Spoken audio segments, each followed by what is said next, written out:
kenapa manusia diciptakan. Ini sebenarnya nggak khusus untuk perempuan aja, tapi bisa juga untuk laki-laki. Ya karena nggak ada pembeda ini untuk laki-laki atau perempuan, maka ini juga berlaku untuk perempuan. Nah, dengan adanya ayat Az-Zariyat ayat 56 ini, kita sadar diri ya kalau kita adalah hamba Allah, kita adalah makhluk yang diciptakan oleh Allah. Sebagaimana sebagaimana misalnya ada pencipta dan hasil penciptaannya, maka sang pencipta itu bebas melakukan apa saja kepada hasil ciptaannya. Misalnya nih, ada ambil contoh yang ini aja ya, yang mudah aja. Kayak Mbak Arifah misalnya, Mbak Arifah kan buat kue. Nah, Mbak Arifah itu sebagai pencipta dan kuenya sebagai hasil ciptaannya.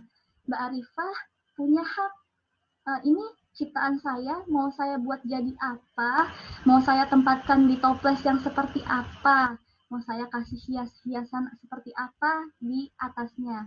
Nah, seperti itu. Jadi kita perlu menyadari bahwa ketika kita sebagai hamba Allah, kita sadar diri kita ini punya Allah, kita ini hidup karena Allah, kita ini akan mati karena Allah, dan selama kita hidup, selama menjalani proses kehidupan di dunia, kita harus sadar juga apa sih yang Allah harapkan dari aku, dari saya. Allah tuh sukanya orang yang seperti apa. Kan kalau di Al-Quran ada banyak petunjuk ya, dijelaskan Allah sukanya orang yang bersabar, orang yang bertakwa, orang yang bertawakal. Pokoknya banyak ya penjelasan tentang bagaimana Allah mengharapkan seorang hamba menjadi seperti apa. Dan kemudian anak dari orang tua kita. Ini banyak, ada surat Al-Isra, An-Nisa, Al-An'am, Al-Luqman ayat 14-15. Jadi ini Masya Allah ya, perintah Allah kepada kita sebagai anak perempuan, sebagai seorang anak, perintah untuk berbakti kepada orang tua memiliki tempat kedua setelah perintah untuk menjaga tauhid. Kita coba lihat ya, perintah nomor 2 gimana. Jadi di sini Al-Isra, dan Tuhanmu telah memerintahkan supaya kamu jangan menyembah selain Allah, selain Allah, dan hendaklah kamu berbuat baik kepada ibu bapakmu dengan sebaik-baiknya. Pertama, tadi dibilang jangan menyembah selain Allah, dan kedua, berbuat baik pada ibu bapak. Terus di ayat yang lain, An-Nisa ayat 36 ya, surat An-Nisa ayat 36. Sembahlah Allah dan janganlah kamu mempersekutukannya dengan sesuatu pun, dan berbuat baiklah kepada orang ibu bapak, kepada kedua orang ibu bapak. Baru karib kerabat, anak-anak yatim, dan lainnya disebutkan. Perintah pertama, jangan menyekutukan Allah, menjaga tauhid, dan yang kedua, berbuat baik kepada kedua orang ibu bapak. Lalu ada ayat yang lain lagi, kita coba buktiin ya. Katakanlah, marilah kubacakan apa yang diharamkan atas kamu oleh Tuhanmu, yaitu janganlah kamu mempersekutukan sesuatu dengan Dia, jangan mempersekutukan Allah, berbuat baiklah terhadap kedua orang ibu bapak, janganlah kamu membunuh anak-anak kamu karena takut kemiskinan, dan lagi-lagi ya, kita lihat bahwa perintah berbakti pada ibu dan bapak itu ada di urutan kedua setelah perintah untuk menjaga tauhid. Tapi gimana kalau misalnya orang tua justru malah ngajak anak tuh untuk berbuat yang nggak baik, untuk menyekutukan Allah. Nah di sini di surat Al-Luqman ayat 14 dan 15 ini dijelasin di ayat 14 ya, masih perintahnya. Dan kami perintahkan kepada manusia berbuat baik kepada dua orang ibu bapaknya. Ibunya telah mengandungnya dalam keadaan lemah yang bertambah-tambah dan menyapinya dalam 2 tahun. Bersyukurlah kepadaku dan kepada dua orang ibu bapakmu, hanya kepadakulah kembalimu. Jadi tadi hadis yang tentang ibumu itu terjawab ya di sini, karena ibunya telah mengandung dalam keadaan lemah yang bertambah-tambah, menyapih. Dan di sini juga ada perintah untuk bersyukur kepada Allah, juga bersyukur kepada ibu maupun bapak. Ini Masya Allah ya. Di selanjutnya ayat 15 dijelaskan juga, jika keduanya memaksamu untuk mempersekutukan dengan aku sesuatu yang tidak ada pengetahuanmu tentang itu, maka janganlah kamu ikuti keduanya. Jadi kalau misalnya ajakannya adalah ajakan untuk mempersekutukan Allah, segala yang bisa mengganggu tauhid kita, maka jangan diikuti dan pergaulilah keduanya di dunia dengan baik. Jadi kita nggak ngikutin dan tetaplah berlaku baik. Emang ada orang tua yang ngajak anaknya ke hal-hal yang tidak baik, ke hal-hal yang mempersekutukan Allah? Ada. Nabi Ibrahim kan ya, ayahnya seorang pembuat patung berhala. Jadi ya, Masya Allah, Al-Quran benar-benar menjelaskan segala sesuatunya begitu rinci. Kemudian di sini ada peran sebagai diri pribadi di lingkungan sekitar, individu terhadap sekitar. Ini ada di Ali Imran ayat 110 dan At-Taubah ayat 71.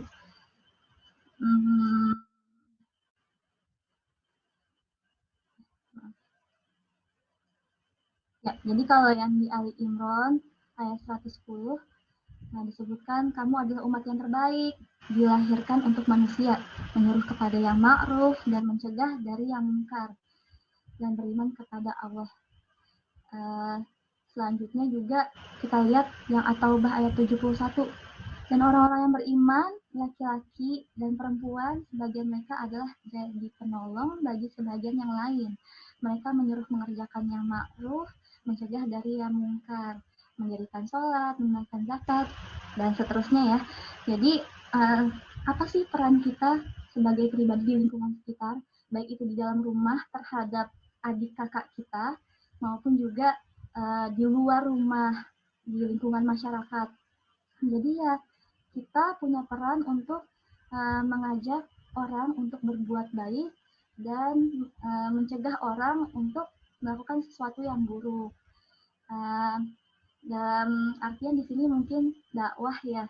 Jadi kalau misalnya sebenarnya yang susah itu dari dakwah bukan mengajak pada kebaikan, tapi yang susah itu mencegah dari yang munkar. Makanya dari itu Allah juga memerintahkan kepada kita untuk mencari ilmu sebanyak-banyaknya agar ketika kita menyampaikan sesuatu, kayak mengajak untuk mengerjakan yang ma'ruf, mencegah yang munkar, kita tahu pada siapa kita harus bersikap seperti apa dan penyampaian kita harus seperti apa. Jadi ini ya peran kita perempuan sebagai pribadi di lingkungan sekitar, entah itu kakak adik maupun lingkungan sekitar. Selanjutnya, di sini peran sebagai ibu. Loh kok tadi peran sebagai pribadi langsung loncat sebagai ibu? Enggak jadi istri dulu. Gak apa-apa, kita coba bahas tentang peran sebagai ibu dulu. Di sini ada surat Al-Baqarah ayat 233 dan At-Tahrim. Kalau Al-Baqarah ayat 233 itu perintah untuk menyusui selama 2 tahun penuh. Kemudian kewajiban ayah memberi makan dan pakaian kepada para ibu dengan cara yang ma'ruf. Jadi ini Masya Allah ya, Islam mengatur segala sesuatunya begitu sempurna, bahkan sampai urusan kita menyusui anak aja ada ayatnya gitu. Di sini juga disebutkan bahwa ini ternyata dalam surat Al-Baqarah 233 ini nggak cuma tentang kewajiban ibu aja terhadap anak-anaknya, tapi juga kewajiban ayah kepada para ibu. Jadi ini sih ya, mungkin Ades mau sharing sedikit ya tentang pengalaman Ades. Dulu waktu Ades belum menikah, Ades cuma bisa hadir perasaan kayak Masya Allah, itu tetanggaku lagi hamil, kasihan perutnya besar, jalannya berat, udah gitu aja. Tapi ketika ada merasakan sendiri ya yang namanya hamil mengandung itu, masya Allah, ya bukan cuma yang kayak di mulut Ades bilang kasihan itu perutnya berat, tapi benar-benar lemah yang bertambah-tambah, apalagi di trimester awal itu lemesnya bukan main, uh, berdiri aja susah, dan apa untuk periksa ke dokter kandungan itu, untuk menuju ke rumah sakit harus hati-hati banget. Kayak misalnya ada naik kendaraan, itu kendaraan ngelewatin jalan yang permukaannya nggak rata dikit aja, langsung sakit perutnya, kayak terbentur kan roda roda kendaraan dengan jalan, itu langsung kesakitan. Jadi mau nggak mau itu suami Ades, ayahnya Nana, waktu itu bawa motor dengan kecepatan yang sangat rendah, sampai mungkin dalam hatinya, ya Allah bisa nggak sih lebih cepat aja gitu biar cepat sampainya, ada banyak hal yang mau diurus, tapi enggak.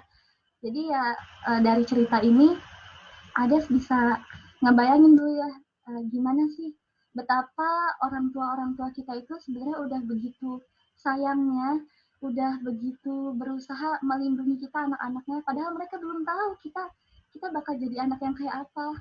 Kita belum keluar, fisik kita belum kelihatan, tapi mereka udah sebegitu sayangnya sama kita, udah sebegitu melindungi kita. Jadi masya Allah ya, ini peran sebagai ibu juga di dalamnya ada peran ayah. Jadi bersyukurlah kepada ibu bapak kita.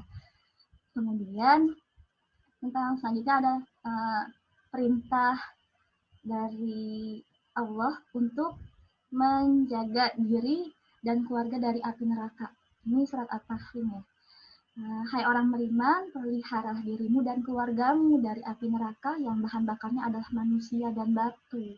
Penjaganya malaikat-malaikat yang kasar, keras, dan tidak mendurhakai Allah terhadap apa yang diperintahkannya kepada mereka, dan selalu mengerjakan apa yang diperintahkan. Jadi ya, neraka itu tadi dijelasin kalau yang jaga malaikatnya kasar, keras, pokoknya menyeramkan deh.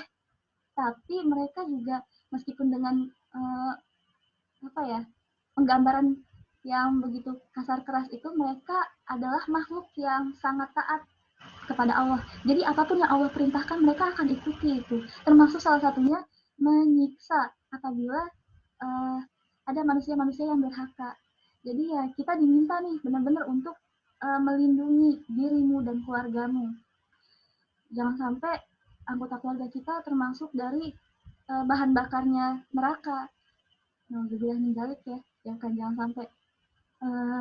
Jadi surat At-Tahrim ini juga ternyata perintahnya nggak hanya kepada seorang ibu, tapi kepada seorang ayah juga. Nah, di sini nih peran ibu dan peran ayah itu melingkupi apa aja?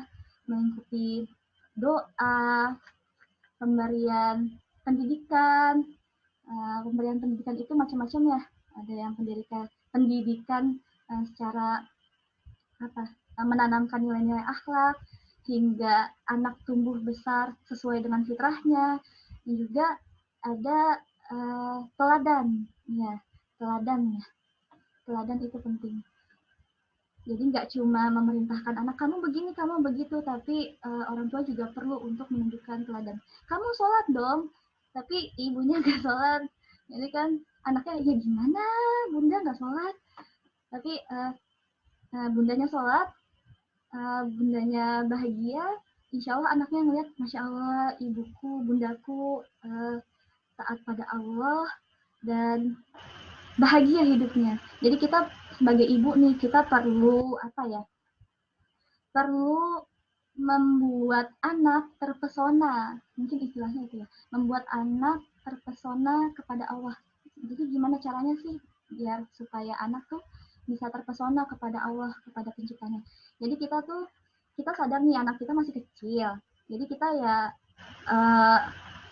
kita nggak ngebiasain mereka, ayo dong kamu gini dong, nanti kalau kamu nggak melakukan A, nanti Allah marah sama kamu, nanti Allah, pokoknya jangan sampai seperti itu.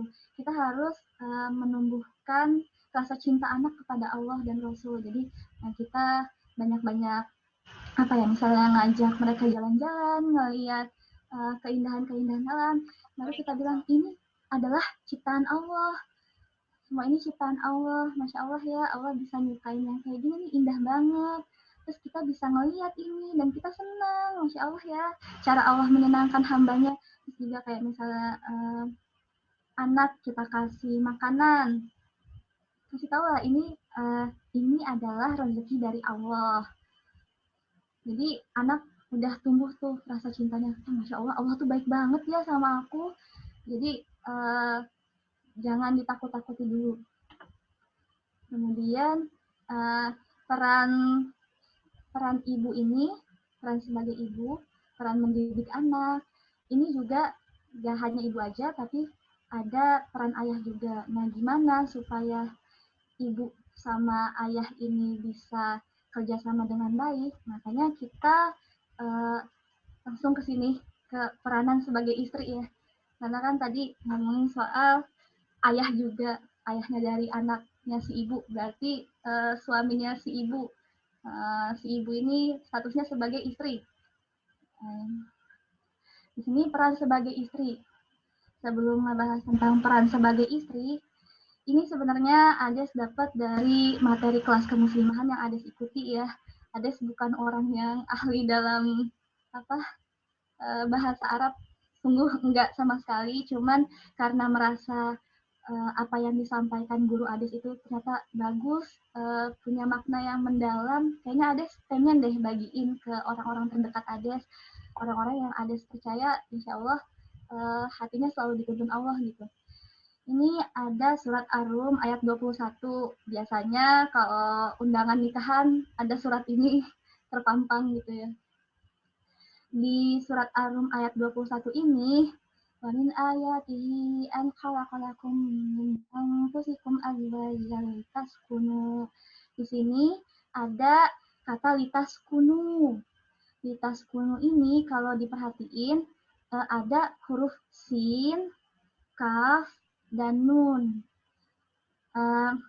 Kata sin, kaf, dan nun ini sama maknanya dengan kata sakinah. Sakinah yang artinya tenang atau tentram. Jadi kan surat ini kalau terjemahannya ya, dan di antara tanda-tanda kekuasaannya ialah dia di sini artinya Allah ya. Allah menciptakan untukmu istri-istri dari jenismu sendiri. Menciptakan untukmu. Untukmu ini siapa? Untukmu ini Nabi Adam, kaum pria, kaum laki-laki. Jadi perempuan-perempuan ini tuh diciptakan untuk para laki-laki ya, supaya kamu cenderung dan merasa tentram kepadanya.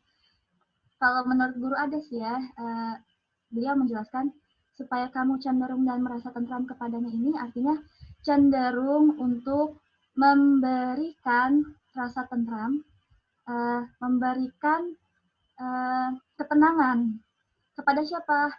Kepada istrinya. Jadi kamu ini laki-laki, suami memberikan ketenangan, ketentraman kepada istrinya dan merasa tentram kepadanya.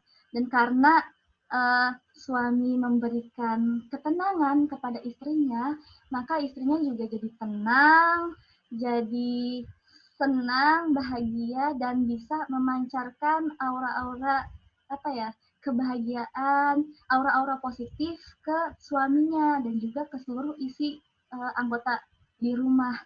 Jadi sebenarnya kalau dijelaskan, arti dari surat Ar-Rum ayat 21 ini adalah menegaskan bahwa yang bertugas memberi ketenangan, ketentraman dalam rumah tangga itu adalah suami. Nah, suami ketika dia berhasil memberikan ketenangan, ketentraman pada istrinya, maka itu seperti cermin gitu, memantul kembali ke si suaminya. Jadi seperti itu ya, suami memberikan kita rasa tenang, dan kita mengembalikan pula rasa tenang, tentram itu kepadanya.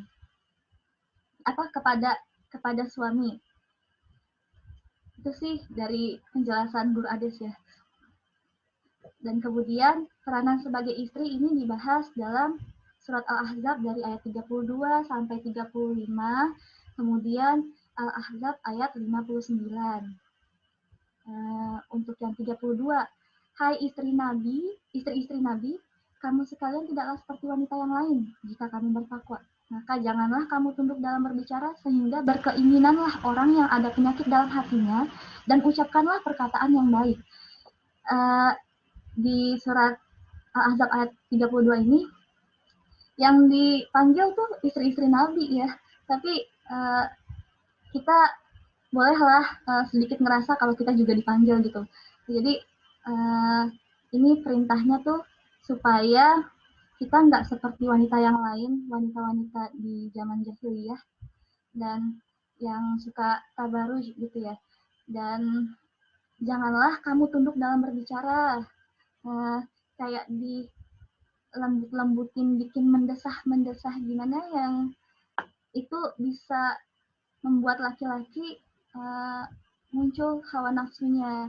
Jadi ucapkanlah perkataan yang baik dan berbicaralah dengan intonasi yang wajar. Kemudian di sini ada lagi Al-Ahzab ayat 33. Dan hendaklah kamu tetap di rumahmu dan janganlah kamu berhias dan bertingkah laku seperti orang-orang jahiliyah yang dahulu. Dan dirikanlah sholat, tunaikan zakat, dan taatilah Allah dan Rasulnya. Jadi di ayat 33 ini diperintahkan untuk tetap di rumah. Kenapa sih kok di rumah? Jadi kalau dibaca-baca ya, ketika seorang perempuan itu di dalam rumah, maka dia akan lebih mudah untuk menjalankan ibadah-ibadah kepada Allah ya. Di rumah itu tuh ibadahnya ada apa aja sebagai istri? Banyak. Membantu peran suami ya dalam mendidik anak-anak. Maksudnya membantu peran si ayah. Misalkan ayah kan nyari nafkah nih keluar. Jadi ya si istri selaku ibu dari anak-anaknya itu di rumah mendampingi anak-anaknya, melihat bagaimana anak-anaknya tumbuh. Terus juga di rumahmu ini untuk apa? Untuk menjaga harta suami, menjaga kehormatan suami ya, menjaga harta termasuk ya anak-anak juga harta, menjaga harta yang berupa materi juga bisa. Tapi kalau untuk materi ini tergantung kesepakatan antara suami dan istri itu sendiri. Gimana tentang pengelolaan keuangan rumah tangga, itu tergantung ya. Terus di ayat 34, dan ingatlah apa yang dibacakan di rumahmu dari ayat-ayat Allah dan hikmah sunnah nabimu. Sungguh Allah maha lembut lagi maha mengetahui. Jadi kita sebagai istri ya harus banyak-banyak nih mengingat Allah, harus menjaga apa ya, pikiran-pikiran kita, segalanya itu selalu disangkut pautkan dengan Allah gitu, supaya juga kita bisa lebih maksimal mengurus anak, mengurus pekerjaan rumah, itu jangan sampai dinilai tidak ada harganya. Jujur sebenarnya ada di sini ya pas datang ke Jepang ada tuh kayak ngerasa ya ampun aku cuman di rumah aja, sedangkan di sini banyak banget teteh mbak yang kuliah, ada yang kerja, pokoknya kelihatannya masya Allah ya. Aku di rumah doang, nggak ada sesuatu yang bisa aku berikan gitu. Kayaknya pahala aku ya segitu-segitu aja. Tapi ayat ini juga bisa jadi hiburan gitu untuk yang di rumah aja. Dan tapi juga ada nggak menyatakan kalau teteh atau mbak yang kuliah atau kerja karena tidak di rumah berarti oh ini menyalahi aturan. Enggak kayak gitu.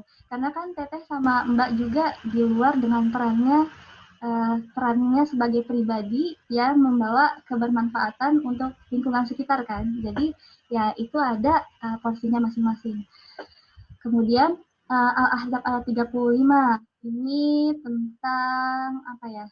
Menjelaskan bahwa laki-laki dan perempuan muslim yang mukmin, yang tetap dalam ketaatan, yang benar, sabar, dan khusyuk, bersedekah, puasa, memelihara kehormatan, dan banyak menyebut nama Allah. Allah udah menyediakan untuk mereka ampunan dan pahala yang besar. Jadi kadang juga timbul gitu di hati Ades kayak, ya Allah, suami aku tuh kuliah ya, terus pokoknya dia lebih maju lah dari aku gini-gini aja. Kemarin juga pas lagi, ini agak curhat ya, mohon maaf banyak curhatnya. Kemarin pas lagi ada tes kemampuan Nihongo ya, JLPT atau Nihongo no Ryokushiken, itu suami Ades tuh lulus, sedangkan Ades waktu tahun lalu sebelum ke Jepang tuh belum lulus, uh, minus gitu ya skornya.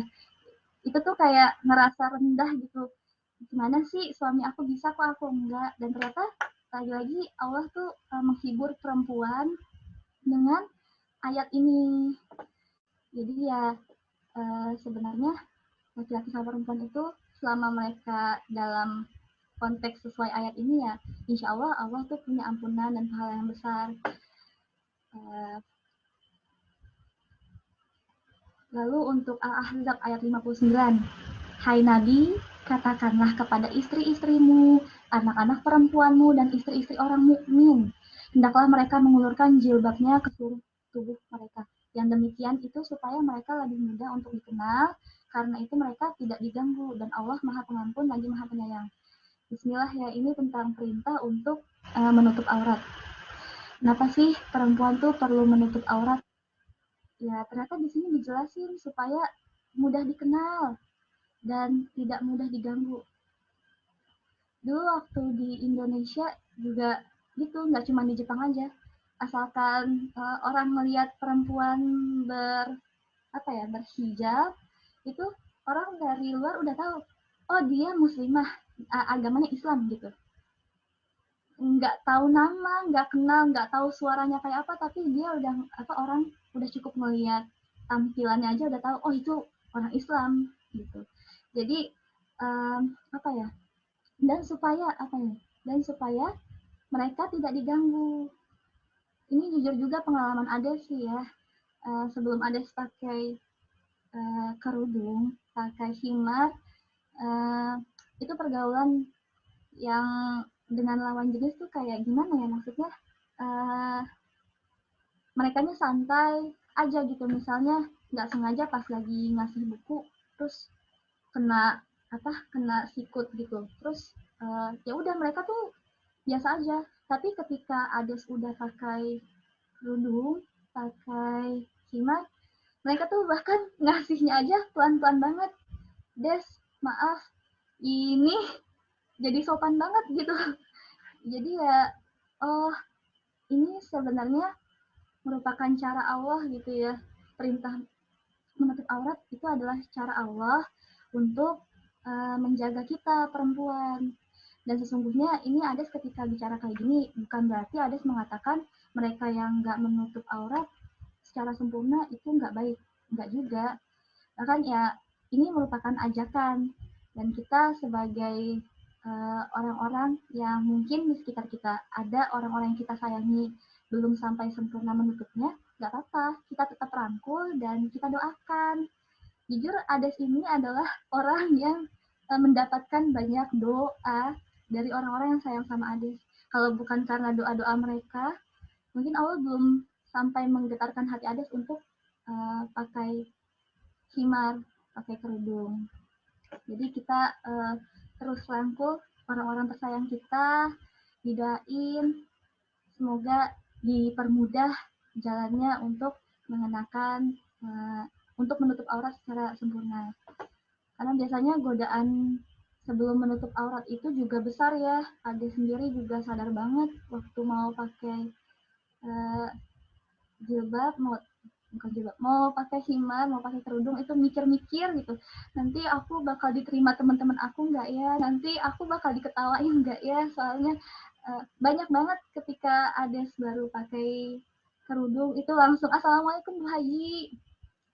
Pertamanya kayak jadi kikuk ya di ucapin salam kayak gitu, tapi lama-kelamaan kayak, wah kenapa? Ya udah berdoa aja semoga itu jadi benar-benar terwujud gitu. Siapa tahu nanti Allah kasih aku kesempatan untuk bisa berangkat menunaikan ibadah haji. Udah nggak apa-apa gitu. Selanjutnya tadi kan kita udah bahas nih peran sebagai perempuan, baik itu sebagai hamba Allah, sebagai anak, sebagai individu di lingkungan sekitar, sebagai ibu, dan sebagai istri. Kemudian kalau misalnya ditanya, terus misalnya nih perempuan udah nikah, udah punya anak, jadi kan dia udah jadi istri, udah jadi ibu, terus masih ada apa? Masih ada kewajiban dong sebagai anak, sebagai uh, individu di lingkungan sekitarnya. Iya, masih memang. Terus gimana kita mau prioritasin kewajiban kita yang mana dulu? Uh, ini lagi-lagi dari Guru Ades ya. Uh, jadi beliau itu waktu itu ngasih list dalam Al-Quran itu kisah-kisah perempuan disebutkan dibagi 3. Ada yang belum menikah, ada yang sudah berperan jadi ibu, ada yang sudah berperan jadi istri. Jadi istri, jadi ibu ya. Uh, itu dari semuanya, mana sih yang banyak disebutkan dalam Al-Quran? Ternyata yang disebutkan itu kisah perempuan sebagai istri lebih banyak. Jadi hendaknya perempuan ketika dia sudah menikah, sudah punya anak, dari semua peran-perannya yang begitu banyak, hendaklah menyempurnakan, memaksimalkan perannya sebagai istri dulu, memprioritaskan sebagai istri dulu. Baru sebagai ibu, baru di lingkungan sekitar. Ada pas dengar kayak, kok gitu sih? Maksudnya, ya selama ini kan yang ada tahu ibu tuh yang pengorbanannya paling nyata ya, yang paling terlihat di mata anak ya. Ades kan anak nih, Ades paling melihat pengorbanan ibu gitu banyak dibandingkan pengorbanan ayah. Padahal sebenarnya ayah juga ada pengorbanannya. Maksudnya kan kalau udah jadi ibu itu kan gimana ya, kasihan anaknya, apalagi kalau anaknya masih kecil, belum bisa apa-apa, belum ini itu, masa harus ngedahuluin kewajiban kita sebagai istri sih? Kayaknya ada aja gitu alasan Ades tuh buat buat menyanggah gitu ya. Ternyata dijelasin, ini kan disebutkan kisah perempuan sebagai istri itu lebih banyak, dan jadi harus mengutamakan peran sebagai istri dulu. Kenapa? Jadi ketika seorang perempuan sudah menikah, statusnya sebagai istri, berarti kan dia ada tanggung jawab terhadap suami. Kemudian misalnya nih, dia punya anaknya dulu atau suaminya. Ternyata yang diminta itu suaminya dulu yang harus dipenuhi kebutuhannya, harus dilayani. Kenapa coba? Itu Ades benar-benar berat banget untuk menerima itu. Karena kasihan kalau anak kecil anak bayi, kalau anak tuh masih kecil, belum bisa apa-apa, suami mau udah besar, udah bisa ngapa-ngapain sendiri, nggak perlu bantuan. Oke, jangan salah. Jadi ada seorang ustadz pernah berkisah ya, ada ibu-ibu datang curhat gitu, Ustadz, ini saya tuh sama suami saya tuh berantem mulu, nggak pernah nemu kecocokan, capek saya. Ternyata setelah diminta suaminya untuk datang, ditanya kenapa sih sampai kayak gitu, istri kok bisa merasa kalau Anda cuek, nggak peduli, segala macam gitu, nggak mau bantu urusan rumah, nggak mau bantu urusan mengasuh anak. Ternyata suaminya bilang, kalau suaminya justru yang merasa dicuekin, merasa tidak diperdulikan. Jadi istrinya tuh pas punya anak, langsung perhatiannya semua tercurah ke anak. Suaminya dicuekin. Ya, kalau misalnya di keseharian ya, bangun tidur, suaminya belum disiapin apa-apa gitu ya, misalnya makanan kayak minuman kayak itu suaminya dicuekin, istrinya sibuk sama anaknya. Terus begitu dari pagi sampai malam suaminya pulang kerja masih kayak gitu. Jadi kan suaminya ngerasa dicuekin ya. Jadi gimana sih ketika dalam suatu hubungan terus ada salah satunya yang merasa tidak dianggap, jadinya kayak ya terus aku mau ngapain gitu. Jadinya kayak kayak apa ya, kayak bete juga mungkin suaminya. Terus mana juga ketika suaminya pernah pengen bantuin untuk ngurusin anaknya, mungkin karena istrinya ini udah capek banget ya, udah riuh gitu pikirannya. Salah sedikit suaminya kamu ngapain kayak gitu, jangan gitu dong, gitu-gitu. Pokoknya suaminya tuh merasa bantuannya ditolak, merasa tidak dihargai.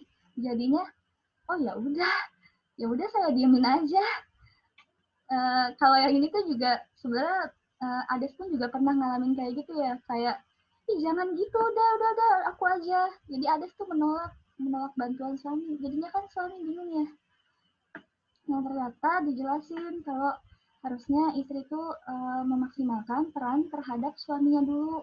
Ketika suaminya merasa kebutuhannya terpenuhi, melihat istrinya sudah berusaha dengan baik untuk melayani, mendukung keseharian suaminya, nah, insya Allah tuh suami juga pekerjaannya cepat selesai. Pekerjaan suami cepat selesai, suami bisa cepat pulang, bantu istri untuk urus rumah, untuk urus anak, untuk dengerin curhatan-curhatan istrinya. Jadi, oh ternyata gitu ya.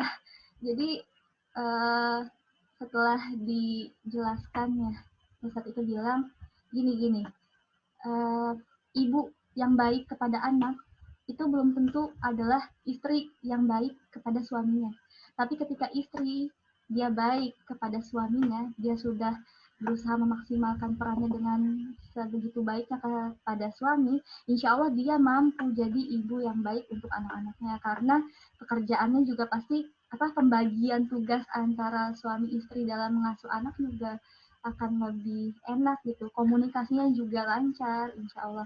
Jadi kayak gitu, jadi anjurannya untuk yang udah menikah dan sudah punya anak, usahakan prioritaskan dulu kebutuhan suami, lalu kebutuhan anak, kemudian kalau misalnya sudah beres dua peran tadi, kalau misalnya suami mengizinkan untuk berperan di luar, boleh.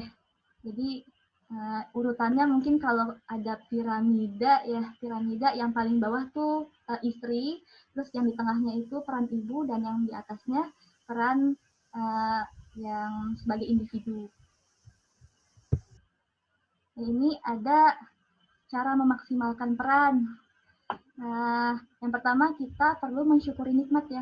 Iya, perlu banget mensyukuri nikmat. Bayangin aja kalau zaman dulu sebelum nilai Islam hadir, perempuan sebegitu dianggap hinanya. Juga kalau misalnya lagi haid, diusir dari rumahnya karena dianggap kotor. Padahal mah ya kalau mau dipikirkan dengan jernih, ini dari guru Ades juga, kalau perempuan haid itu darahnya dari mana? Dari rahim kan, dari uterus rahim. Nah, rahim itu adalah tempat bertumbuhnya manusia lain, tempat bertumbuhnya janin gitu. Rahim itu organ tubuh wanita yang kalau diambil dari kata rahm memiliki makna yang hampir mirip dengan kata Ar-Rahman, salah satu asma Allah. Masya Allah ya, di dalam tubuh perempuan ada organ yang namanya maknanya bisa mendekati asma Allah yang mulia. Jadi ya kita tuh perempuan udah sebegitu diangkat derajatnya, dimuliakan. Pokoknya Islam tuh baik banget ke kita, ke perempuan. Allah tuh benar-benar mengangkat derajat kita. Jadi kita perlu mensyukuri itu. Alhamdulillah sekarang kita nggak mengalami kejadian kayak perempuan-perempuan dulu yang dikubur, yang disiksa, yang tidak dapat hak-haknya. Terus juga cara yang lain ada mencari ilmu. Alhamdulillah kalau sekarang akses untuk ilmu itu banyak banget ya, lewat internet ada kajian di YouTube lah, di IG ada live Instagram lah, terus di mana aja, termasuk ini ya kajian yang siput adakan ini, Masya Allah ya, ini juga bisa jadi ladang mencari ilmu, Masya Allah gitu. Kemudian bergabung dalam komunitas, mengikuti kelompok-kelompok yang memiliki ketertarikan dalam bidang yang sama, mempunyai keresahan dalam hal yang sama, intinya mah sefrekuensi gitu ya. Contohnya ada kayak bergabung komunitas pengembangan diri macam-macam kan. Nah itu bisa tuh. Terus juga kayak kemarin komunitas memasak itu juga bisa ya. Kemarin kalau nggak salah Ades ingat ada kajian siput yang isinya Mbak Delin ngasih resep untuk bikin tekonnya. Itu Masya Allah ya, Ades baca gitu di grup komen-komennya, Mbak Delin makasih resepnya, alhamdulillah suami suka Mbak Delin, resepnya pokoknya laris di rumah gitu ya, taekwondonya laris. Itu kan Masya Allah ya, amalnya Mbak Delin itu dari menyebarkan ilmu, menyebarkan resep, dan ternyata di keluarga-keluarga lain tuh suka sama resepnya Mbak Delin, Masya Allah. Terus juga mendekatkan diri kepada Allah.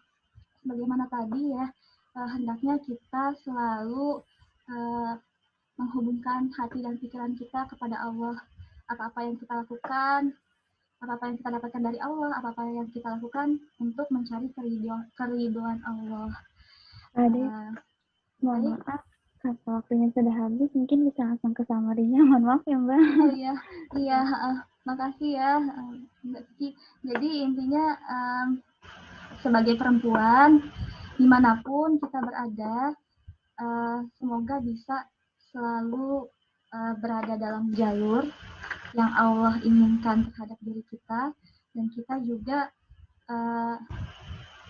tahu bahwa yang kita lakukan itu tidak keluar dari jalurnya. Selalu usahakan untuk mencari ridho Allah kemanapun. Gitu aja sih ya. Mohon maaf atas kekurangannya. Jadi saya ucapkan terima kasih atas perhatiannya. Assalamualaikum warahmatullahi wabarakatuh. Waalaikumsalam warahmatullahi wabarakatuh. Subhanallah, bermanfaat sekali materi dari Mbak Ades. Selanjutnya untuk ada sesi tanya jawab. Mungkin bisa langsung di on mikrofonnya atau bisa melalui chat. Dipersilahkan.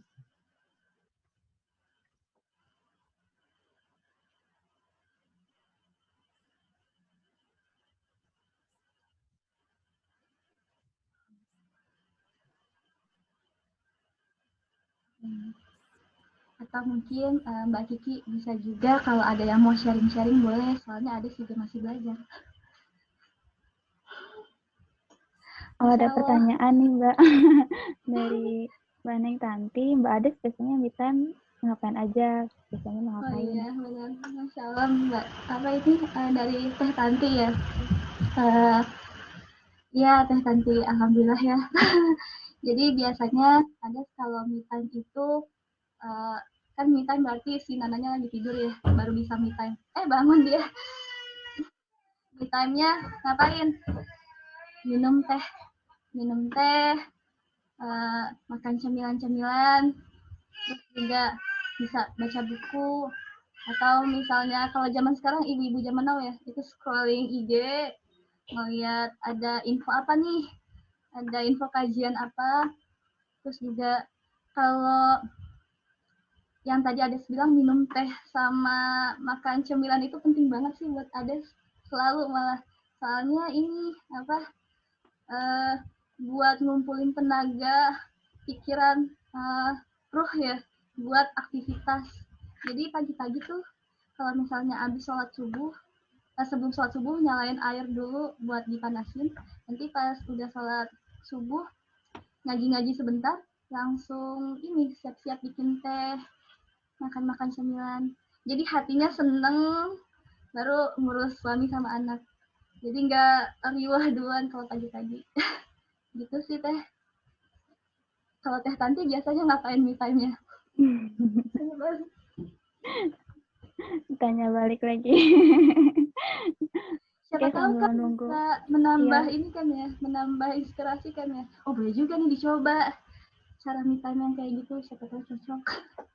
oke. Kalau gitu sambil menunggu pertanyaan lain, saya mau bertanya ya Mbak Ades, boleh ya? Iya boleh Mbak Kiki. Untuk peran sebagai perempuan di sini kan tadi ada sebagai um, yang prioritas jika memang sudah menikah itu kan sebagai istri, kemudian sebagai ibu, kemudian yang lain-lainnya ya. Jika uh, jika statusnya belum menikah uh, ataupun misalnya statusnya jika sudah menikah tapi belum punya anak, berarti kan status sebagai istri. Tapi di sisi lain itu kan ada peran juga sebagai individual ya, misalnya kepada kedua orang tua. Jika dihadapkan dari dua kasus atau kejadian di mana bersamaan, misalnya, dari misalnya ada satu hal yang ingin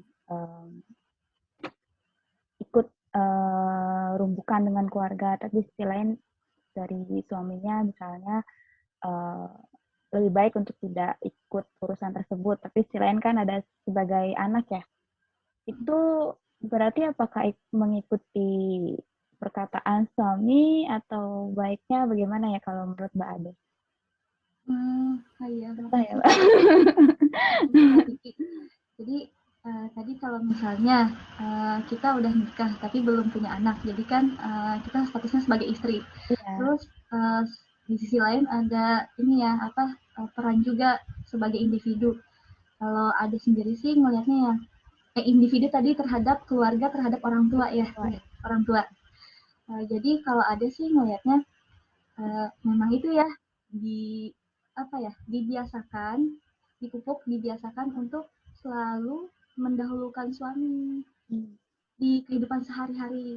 Jadi ketika ada urusan yang penting banget nih dari keluarga orang tua, itu suami kayak oh ya udah nggak apa-apa istriku kan biasanya juga selalu ngebantuin aku gitu. Dan selain itu juga bisa juga kita numbuhin rasa cinta suami kepada orang tua kita dan kita juga bisa numbuhin rasa cinta orang tua kita kepada suami kita. Contohnya gimana? Jadi kalau Ades nih lagi ngomong sama orang tua Ades, Ades tuh suka kayak muji uh, uh, ini apa papanya Nana suka bantuin Ades belanja. Papanya ngerti gitu kalau Ades tuh capek banget ngurus Nana, jadi dibantuin belanja alhamdulillah ya. Terus orang tua Ades tuh kayak Masya Allah anak perempuanku disayang gitu. Jadi orang tua juga sayang ke suami. Terus kayak misalnya kalau ada apa-apa tuh malah ya saking sayangnya orang tua Ades ke suami, ke papanya Nana, itu malah kalau ada apa-apa yang diduluin dulu menantunya suami Ades dibandingkan anaknya sendiri ya. Selalu gitu. Jadi kayak misalnya mau apa dulu waktu masih di Indonesia kan tinggalnya pisah. Kalau Ades dekat dengan rumah mertua. Nah kalau orang tua tuh mau datang bilangnya gini, ini mau datang nih ke sana, Hamzah suka makan apa? Jadi yang ditanyain tuh justru malah menantunya, malah suami ada saking udah sayang gitu ya. Terus juga kita nungguin rasa cinta suami ke orang tua kita dengan gimana? Dengan menceritakan gitu. Pertama kan kita udah bilang ya banyak-banyak kebaikan suami kepada orang tua. Jadi orang tua juga menyambut dengan antusias, dengan baik pula kayak Masya Allah ya anakku disayang, bersyukur banget gitu ya punya menantu kayak gitu sayang sama anakku. Jadi disampaikan juga tuh, jadi ya suami merasa harga dirinya di mata orang tua Ades terangkat. Jadi kalau pas orang tua Ades butuh ya kayak ya udah dipanggil Ti ya udah Ti nggak apa-apa ke mampap dulu aja gitu. Gitu sih Mbak Kiki, mungkin kalau dari teteh-teteh yang lain ada gitu ya pembahasannya. Bisa boleh banget kalau mau sharing. Ya, terima kasih Mbak Ades. Sama Mbak Yang Kiki. lain apakah ada pertanyaan lagi? Oke, karena waktu juga sudah oh ada lagi dari Mbak Anissa. Masya Allah Mbak Ade, materinya lengkap dengan filosofi berumah tangga, jadi pengingat banget buat aku. Mbak Ade mau nanya, pernah nggak merasa keteteran ngurus suami dan anak? Kemudian bagaimana mengatasinya? Insya Allah ya. Untuk jawabannya mungkin mohon maaf ya Mbak Ades ya, karena ada materi jadi sampai jam ini jadi pertanyaan terakhir. Oh ya, oke. Baik, makasih Mbak Kiki. Makasih Mbak Nisa pertanyaannya. Teh Nisa pertanyaannya. Ini sebenarnya kalau misalnya ditanya, pernah nggak sih ngerasa keteteran ngurus anak sama ngurus suami sama anak? Wah, banget, Masya Allah. Dari awal pas ada Nana tuh berasa banget keteterannya kayak karena emang ini ya shock juga gitu. Aku udah jadi ibu ya. Ini gimana ngurus anak belajar sana sini terus tapi ingat juga kalau suami perlu dilayani terus pokoknya apa ya sempat frustasi juga gitu kok aku gini banget sih jadi istri kayaknya nggak bisa ngapa-ngapain nggak bisa melakukan sesuatu dengan benar gitu sampai akhirnya suami Ades tuh pernah bilang coba deh dibikin jadwal sebenarnya Ades sendiri juga tipikal orang yang susah banget nih ngikutin jadwal setelah punya anak nih tapi ya mau nggak mau gitu jadi setidaknya dalam satu hari itu udah disiapin kalau misalnya kan kita tahu ya suami berangkat jam berapa, anak biasanya bangun jam berapa. Nah, jadi itu udah disiap-siapin gitu teh. Kayak misalnya Nana tuh dia bangun jam berapa, berarti cemilan-cemilannya tuh udah disediain, susunya, terus suami juga mau berangkat jam berapa. Jujur ini kalau soal masak bekal ya, Adis tuh sering keteteran kalau pagi-pagi. Jadi Adis masaknya dari malam buat bekal suami, buat bekal suami aja sih. Tapi ya udah seperti itu gitu Teh Nisa. Mungkin karena jawabannya buru-buru ya. Mohon maaf ya Semoga Mbak ya. bisa diterima ya. Semoga bisa dipahami ya Teh Nisa. Mohon maaf. Ya, terima kasih juga Mbak Ades. Mohon maaf juga karena waktu. Jadi bermanfaat sekali ya materi dari Mbak Ades.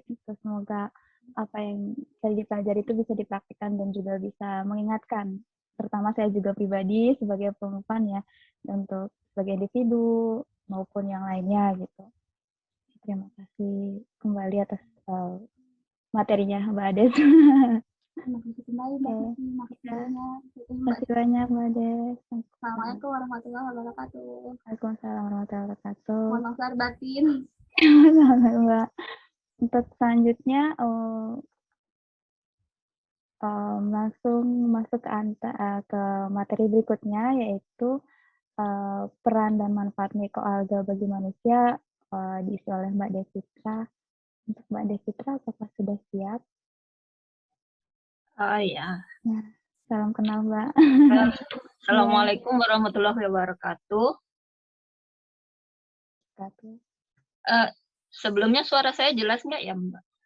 Terdengar jelas Mbak. Oh iya. Oke, bisa saya share screen sekarang? Ya, silakan.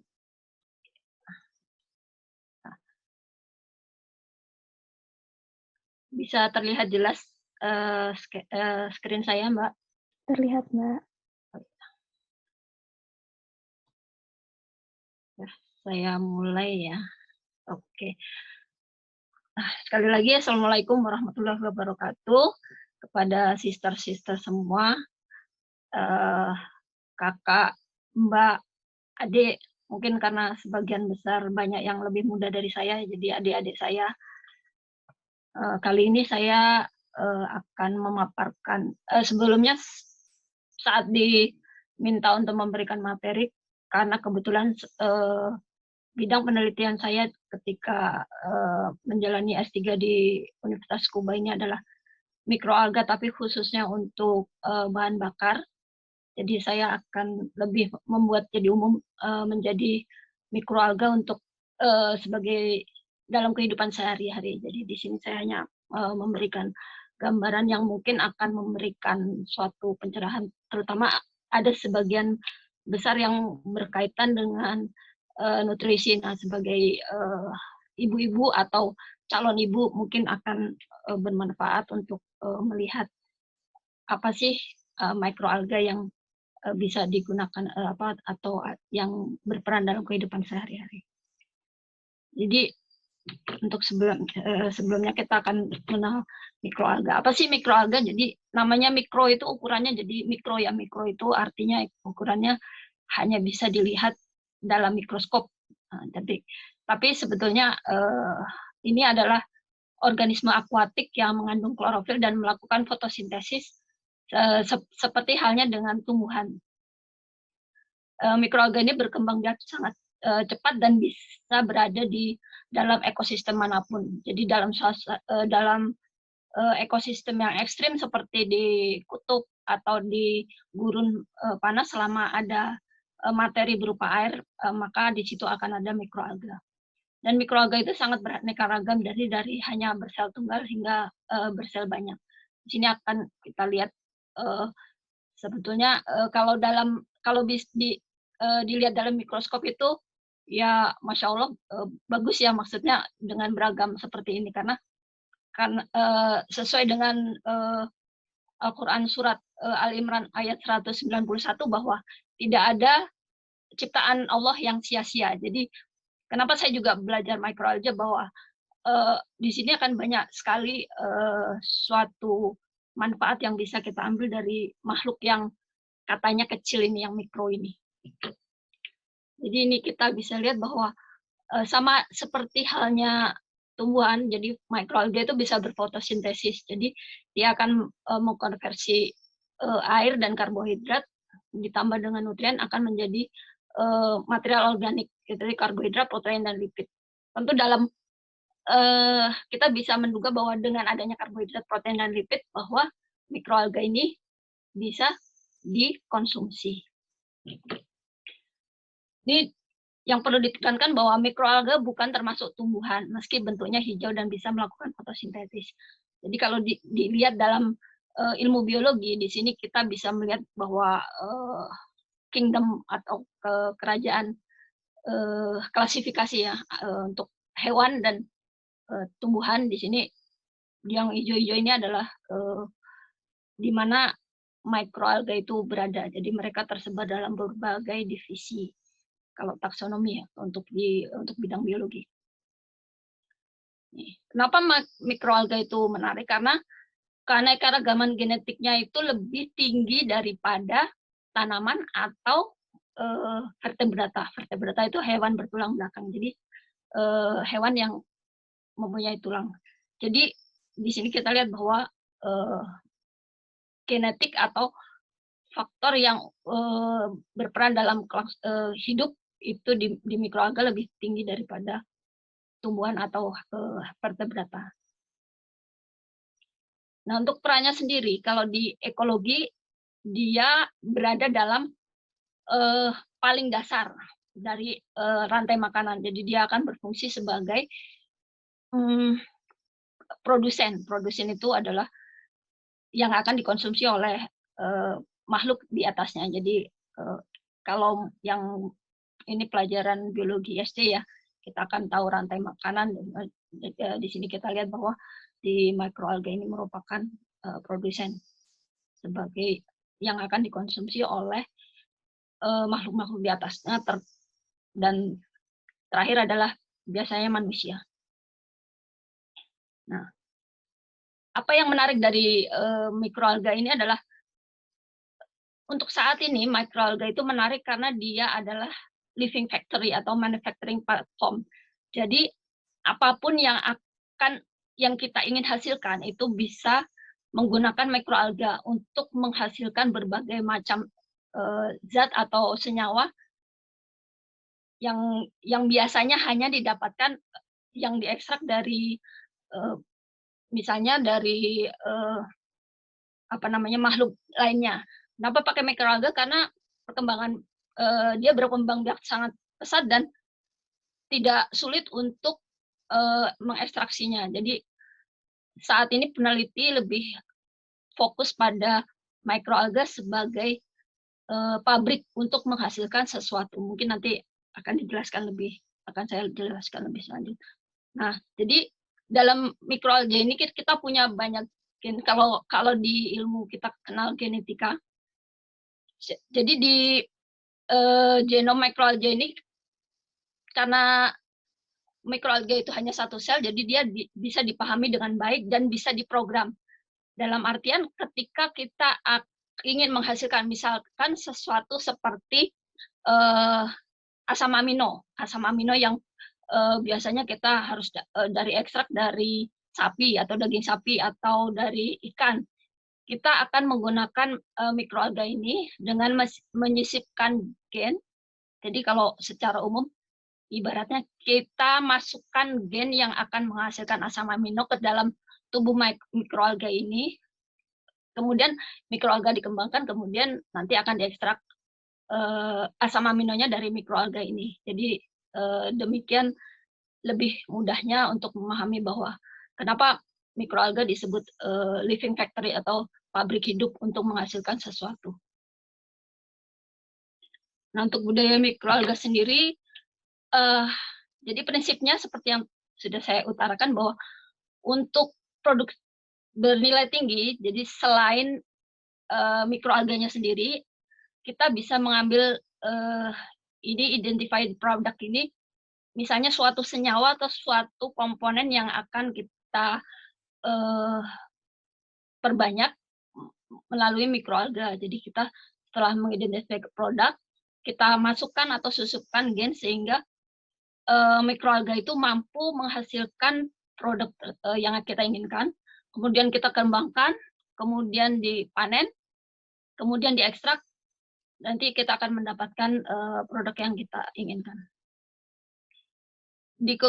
Untuk kulturnya sendiri kita ada dua macam, yaitu monoculture menggunakan satu jenis spesies, sedangkan polyculture menggunakan banyak spesies. Nah, untuk riset saya ini lebih fokus pada polyculture karena polyculture ini kebetulan lebih fokus untuk bahan bakar nabati. Jadi untuk riset saya di Tsukuba menggunakan fokus pada polyculture untuk bahan bakar nabati. Jadi untuk skala lab bisa dikembangkan.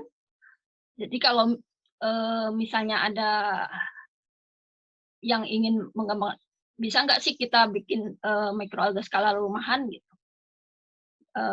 Bisa saja, karena yang penting adalah wadah, ada sinar matahari, ada CO2 dan ada nutrien. Ini adalah skala lab, dan kalau untuk skala komersial ada dua macam yang biasanya yaitu di pond terbuka, open raised pond, dan kemudian ada fotobioreaktor. Fotobioreaktor ini berupa tiang-tiang bisa vertikal, bisa horizontal tergantung dari tempat yang tersedia. Kemudian mikroalga itu manfaatnya banyak-banyak. Bukan hanya bahan bakar yang seperti sedang saya teliti, tapi juga untuk bidang-bidang lain. Nah, untuk itu kita bahas satu persatu sekarang di bidang pangan dan nutrisi. Nah, mungkin kalau sister-sister sekalian paling kenal adalah dengan mikroalga sebagai suplemen. Spirulina, Chlorella, dan Euglena itu merupakan 3 yang mikroalga yang terkenal. Jadi kalau ada yang belum tahu spirulina itu, mungkin mendengar spirulina apakah dari tumbuhan? Bukan. Jadi spirulina, Chlorella, dan Euglena itu merupakan mikroalga yang dikembangkan. Tapi ketiganya ini tidak hanya sebagai suplemen, tapi mereka juga dikembangkan untuk di industri lain. Tapi mungkin yang lebih terkenal adalah sebagai suplemen. Mengapa? Karena ketiganya ini mempunyai kandungan antioksidan yang tinggi dan memiliki asam amino yang lengkap. Jadi kalau untuk sebagai nutrisi, penambah nutrisi atau sebagai multivitamin biasanya digunakan untuk biasanya digunakan dalam asupan sehari-hari pengganti dari vitamin. Jadi mungkin dari sister-sister semua yang paling terkenal adalah 3 ini. Nah, tapi selain dalam bentuk suplemen, biasanya juga bisa istilahnya fortifikasi ya. Jadi ditambahkan ke dalam makanan. Seperti di sini adalah Misago spirulina dan rice noodle dengan penambahan chlorella. Ini keduanya ada di Indonesia ada. Kebetulan untuk Misago spirulina ini pertama dikembangkan itu di lab suami di BPPT. Tapi kemudian sekarang sudah komersial dan ya BPPT tidak dilibatkan lagi. Tapi pada dasarnya mereka adalah menambahkan spirulina pada mie sagu ini. Karena di waktu itu seperti mie biasa, kemudian ketika ada penambahan spirulina supaya tidak lengket, mereka menggunakan sagu. Ini ada di Indonesia, mungkin jadi kalau tertarik apa spirulina ini di Indonesia ada, ya ini adalah produksi Indonesia. Nah, selain itu ada lagi yang namanya Dunaliella salina. Dia spesiesnya kecil-kecil, warnanya merah. Jadi kalau ini adalah contoh pengembangbiakan Dunaliella salina di Australia. Ini spesies ini yang diekstrak adalah beta karoten. Kalau sister tahu adalah beta karoten ini prekursor vitamin A. Jadi biasanya kan orang menganggap bahwa wortel itu adalah sumber beta karoten yang terbaik. Tapi tidak hanya wortel, jadi di mikroalga pun ada yang namanya spesies Dunaliella salina yang menghasilkan beta karoten yang bisa juga digunakan sebagai suplemen. Selain itu warnanya yang merah ini juga bisa sebagai pewarna makanan, jadi aditif sebagai pewarna makanan yang tentu tidak hanya menaikkan nilai tambah ya karena bukan pewarna buatan, tetapi juga mengandung beta karoten. Jadi keunggulannya seperti itu. Dan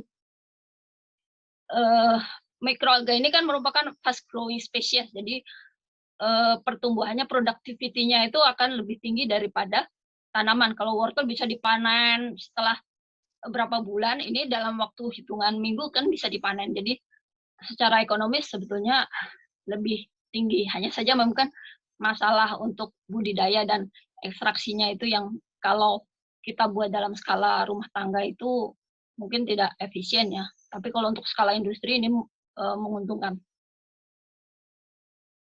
Nah, selanjutnya adalah aksasantin. Ini adalah antioksidan yang menjaga kesehatan mata, jantung, kulit, dan membantu meredakan peradangan, membantu meningkatkan sistem imun. Ini salah satu spesiesnya adalah Hematococcus pulvaris. Ini seperti tadi Dunaliella salina, bentuknya juga warnanya merah. Ini ada beberapa contohnya, dia adalah yang satu di Israel, yang satu di Hawaii. Mereka sama-sama memproduksi aksasantin dari mikroalga ini, jenis mikroalga Hematococcus pulvaris. Kemudian, kalau DHA ini biasanya ibu-ibu tahu nih, dan calon ibu juga biasanya diwajibkan mengkonsumsi makanan yang mengandung DHA.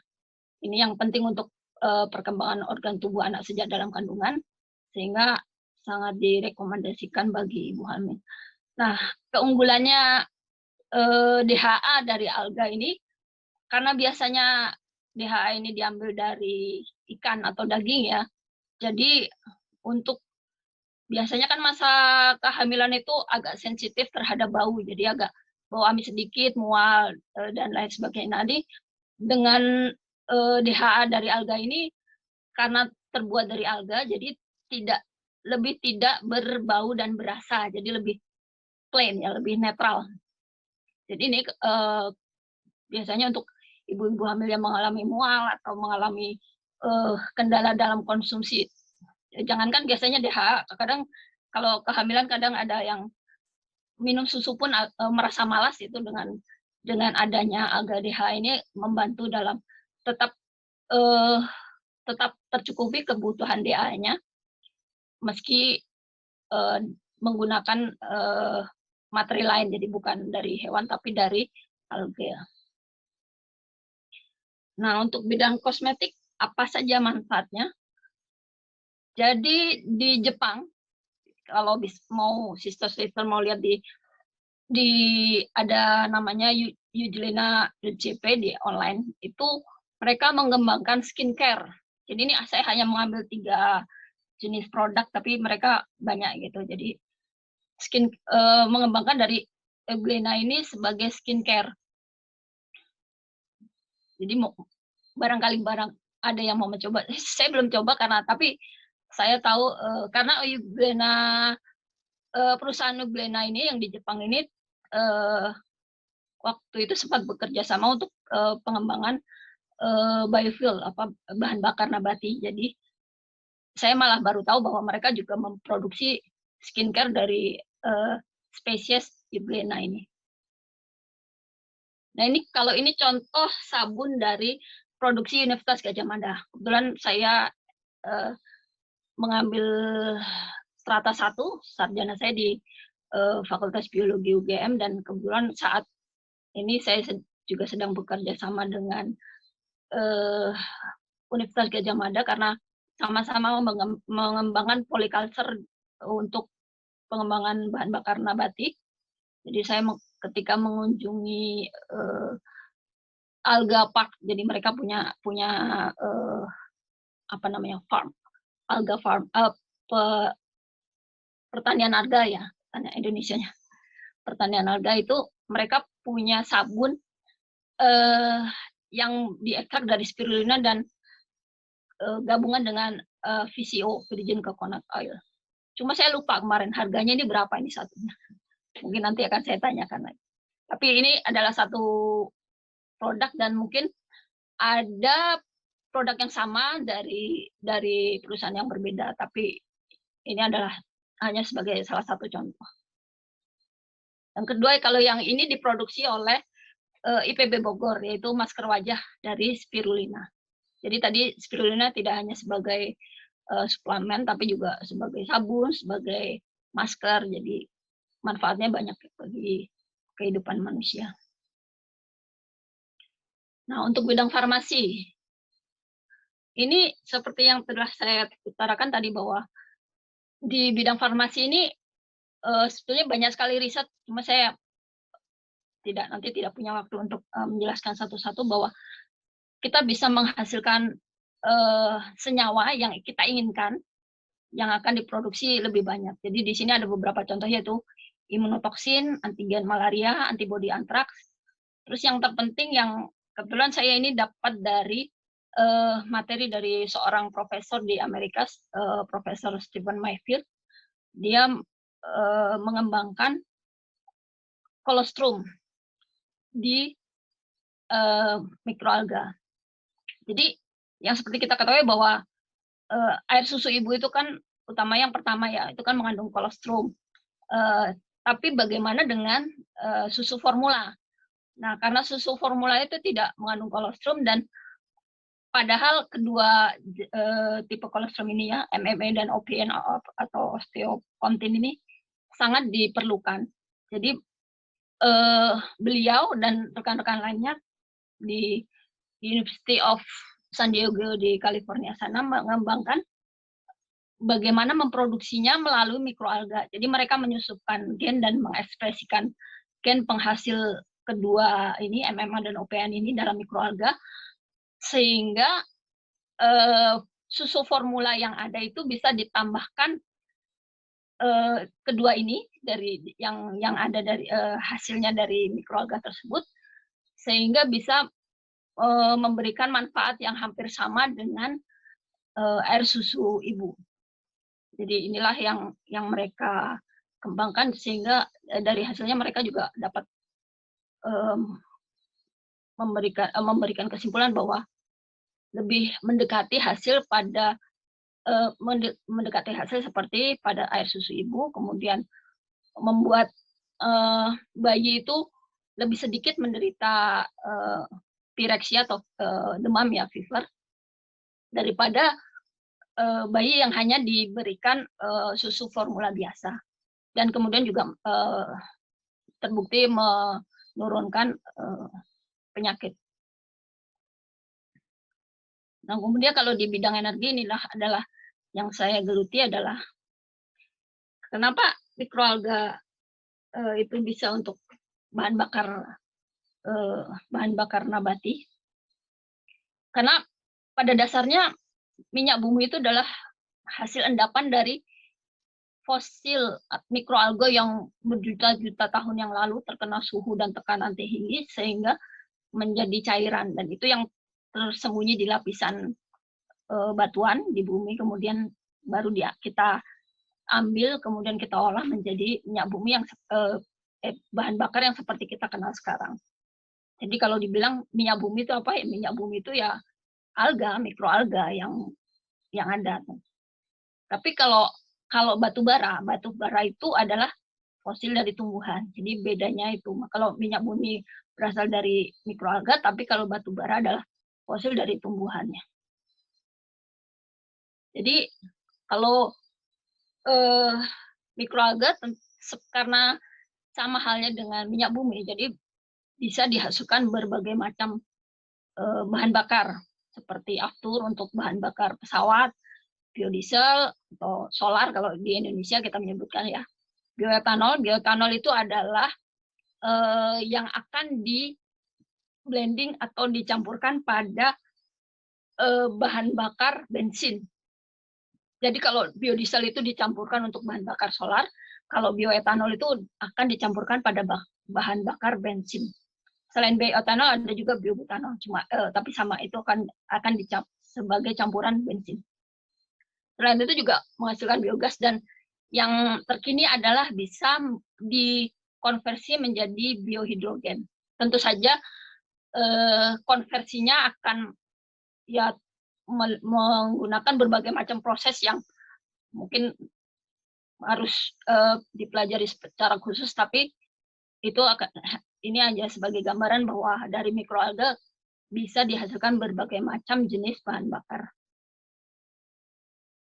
Ini adalah contoh bahan bakar yang sudah dicoba di dunia. Itu di 2009 ada Sapphire Energy, dia menggunakan biodiesel, kemudian juga untuk jet fuel. Jet fuel itu kalau di Indonesia bahasa Indonesianya aftur ya, bioaftur untuk bahan bakar pesawat.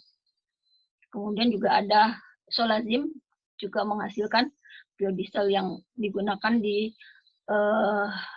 kapal Angkatan Laut Amerika. Ini hanya beberapa contoh, mungkin nanti akan banyak lagi contoh yang lain. Ini proses produksi biofuel, dan ini riset saya jadi ini khusus untuk polyculture. Jadi yang kemarin saya kembangkan adalah dari biofuel ini memanfaatkan nutrisi dari limbah industri. Di sini saya gunakan limbah industri sawit, limbah industri tahu dan tempe ya, untuk kacang kedelai. Kemudian kultivasi, kemudian ada flokulasi, itu adalah pengendapan. Jadi setelah dikultivasi diendapkan, kemudian masuk di preservator itu untuk menghilangkan air, kemudian diekstraksi menggunakan SCL, kemudian setelah itu ada oil upgrading, itu perubahan dari biocrude menjadi bahan bakar yang siap digunakan. Di sini adalah biodiesel dan biojet fuel. Karena dari hasil ini sebetulnya mikroalga bisa jadi ada nilai tambah, yaitu kita bisa mendapatkan biochar kalau kita menggunakan proses pyrolysis, dan mendapatkan biogas. Ini ada beberapa contoh. Untuk monoculture adalah yang utamanya adalah Botryococcus browning. Ini yang umum digunakan sebagai penghasil biodiesel. Dan yang kedua adalah Euglena species. Ini yang tadi sudah saya jelaskan bahwa di Euglena Company Jepang itu menghasilkan bioaftur dan biodiesel yang berasal dari Euglena. Mereka punya produksi, tapi saya kurang tahu apa letak produksinya di mana, tapi mereka menggunakan spesies Euglena. Kemudian untuk polyculture, ini kebetulan saya mempelajari dua ini. Jadi polyculture ini diambil langsung dari tempatnya tanpa kita harus dipilih mana spesiesnya, mana jenisnya yang akan digunakan, tapi kita menggunakan keduanya. Dan ini masih dalam taraf penelitian dan pengembangan, dan berharap karena nanti Universitas Gadjah Mada akan bekerja sama dengan Pertamina untuk pengembangan mikroalga untuk menghasilkan biodiesel melalui polyculture, jadi menggunakan banyak spesies ini. Untuk agriculture ada di sini sebagai pakan, jadi ada Nalachloropsis atau Dunaliella spesies, Dunaliella sp, beda dengan Dunaliella salina. Ini Dunaliella yang umum. Ini biasanya sebagai pakan rotifer atau pakan ternak. Selain itu juga Chlorella juga bisa digunakan sebagai suplemen untuk pakan ternak. Sebagai pupuk, jadi untuk dari residu dari ekstraksi mikroalga seperti halnya yang saya utarakan di saat pengembangan bahan bakar nabati, jadi residunya itu bisa digunakan sebagai pupuk. Dan ada satu riset dari Sulaiman et al. Itu menunjukkan bahwa tanaman yang diberi pupuk yang berasal dari mikroalga itu lebih baik dengan baik di akar, batang, atau di grain itu di benih ya. Nah, untuk bidang lingkungan, mikroalga itu bisa untuk bioremediasi. Jadi bioremediasi itu adalah proses yang digunakan untuk mengolah media yang terkontaminasi, tercemar ya. Entah tercemar logam berat atau tercemar nuklir atau yang lain, termasuk dalamnya air, tanah, dan material bawah permukaan, dengan mengubah kondisi lingkungan untuk merangsang pertumbuhan mikroorganisme dan menurunkan polutan target. Jadi ini adalah kasus awal mula mengapa mikroalga dikembangkan yang sedang saya teliti ini. Jadi ketika ada kebocoran nuklir di Fukushima, itu setelah beberapa waktu banyak lahan-lahan pertanian yang tidak bisa digunakan. Nah, suatu saat peneliti mengembangkan mikroalga, karena mikroalga kan lebih mudah berkembang dan lebih tidak terpengaruh terhadap keadaan stres lingkungan ya, dalam hal ini logam berat. Ternyata setelah diujikan terdapat penurunan kalau nuklir radioaktif ya, ambang radioaktifnya itu menurun setelah ada pengembangan mikroalga. Nah, makanya proyek itu kemudian muncul, proyek yang salah satunya mendanai riset saya selama penelitian di Universitas Tsukuba ini berasal dari situ, bahwa kultivasi polyculture macroalgae ini bisa menurunkan dampak nuklir dari area Fukushima. Nah, kalau yang untuk bioremediasi air limbah, ini biasanya umum digunakan di wastewater treatment plant. Jadi IPAL ya, Indonesia kalau bilangnya IPAL, instalasi pengolah air limbah. Ini biasanya menggunakan mikroalga untuk